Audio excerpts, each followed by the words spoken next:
Ria Ricis buka suara soal acara lamaran akan disiarkan langsung di TV. Kabar bahagia datang dari YouTuber Ria Ricis yang akan dinikahi oleh laki-laki pilihannya.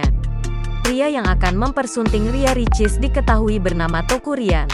Sebelum melangsungkan akad nikah, keduanya akan menggelar prosesi lamaran pada tanggal 23 September tahun 2021 mendatang. Hal itu diketahui dalam video yang diunggah di kanal YouTube SG Entertainment. Senin, tanggal 20 September tahun 2021.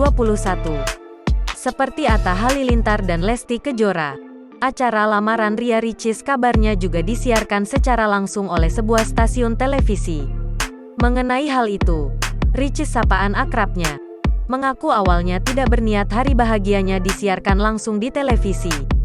Ia mengungkapkan bahwa acara lamarannya semula hanya ingin dilakukan di sebuah pesantren dengan konsep yang sederhana. Namun, seiring dengan banyaknya tawaran dari televisi untuk menayangkan acara tersebut, akhirnya Ricis dan keluarga memilih satu stasiun televisi. Jangan lupa subscribe, share, komen, dan like ya!